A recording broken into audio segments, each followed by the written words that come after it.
अमेरिकी राष्ट्रपति Joe Biden ने शुक्रवार देर रात अफगानिस्तान के ताजा हालात पर देश को संबोधित किया। ये 4 दिन में उनका दूसरा संबोधन था। इस दौरान बाइडेन ने कहा कि इस वक्त दुनिया के सामने बड़ा संकट खड़ा है। हम जुलाई से अब तक 18,000 से ज्यादा और 14 अगस्त के बाद से अब तक 13,000 लोगों को काबुल से निकाल चुके हैं। ये इतिहास का सबसे मुश्किल और बड़ा एयरलिफ्ट ऑपरेशन है। प्रधानमंत्री नरेंद्र मोदी ने कहा कि जायडस कैडिला के स्वदेशी जाइकोव डी दुनिया की पहली डीएनए आधारित वैक्सीन को मंजूरी भारत के वैज्ञानिकों के अभिनव उत्साह का प्रमाण है। उन्होंने एक ट्वीट कर कहा कि भारत पूरी ताकत के साथ कोविड-19 से लड़ रहा है। जायडस यूनिवर्स के दुनिया के पहले डीएनए आधारित जाइकोव डी वैक्सीन को मंजूरी भारत के वैज्ञानिकों के इनोवेटिव उत्साह का प्रमाण है।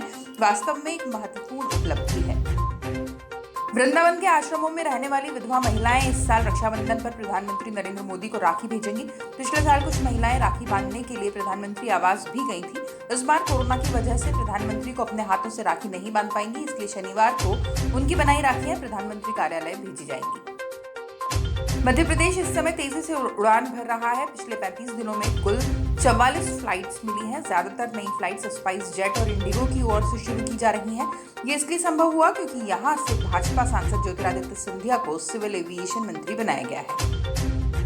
जम्मू कश्मीर के अवंतीपोरा में सुरक्षा बलों ने एनकाउंटर में 3 आतंकियों को मार गिराया है। नागबेरन त्राल इलाके के जंगलों में हुई मुठभेड़ में जैश ए मोहम्मद के 3 दहशतगर्द मारे गए। घटनास्थल की घेराबंदी कर दी गई है और सर्च ऑपरेशन जारी है। भारत में 12 साल से ऊपर के बच्चों के लिए बनी पहली कोविड वैक्सीन जाइकोव डी को इमरजेंसी इस्तेमाल की मंजूरी मिल गई है। इसी के साथ भारत में अप्रूवल वाली ये 6ठी वैक्सीन बन गई है। कंपनी ने कहा है कि उसकी सालाना जाइकोव डी की 100 मिलियन से 120 मिलियन खुराक बनाने की योजना है और उससे वैक्सीन का स्टॉक करना शुरू कर दिया है।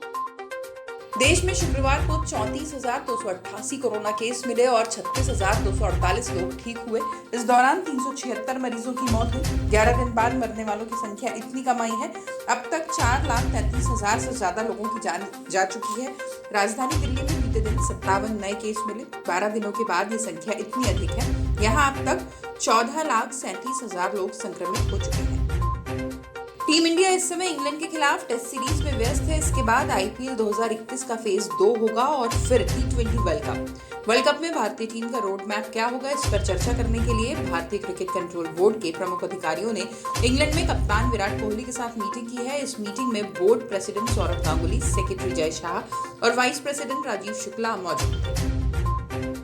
देश में मानसून एक बार फिर मेहरबान दिखाई दे रहा है। दिल्ली में लंबे इंतजार के बाद बारिश ने फिर से राहत पहुंचाई है, लेकिन इसके चलते कई जगहों पर जलभराव होने से परेशानी भी खड़ी हो गई है। वहीं शनिवार को पश्चिमी मध्य प्रदेश, गुजरात, राजस्थान, हिमाचल प्रदेश, उत्तराखंड, उत्तर प्रदेश, बिहार और केंद्र शासित दिल्ली में तेज बारिश का अनुमान है।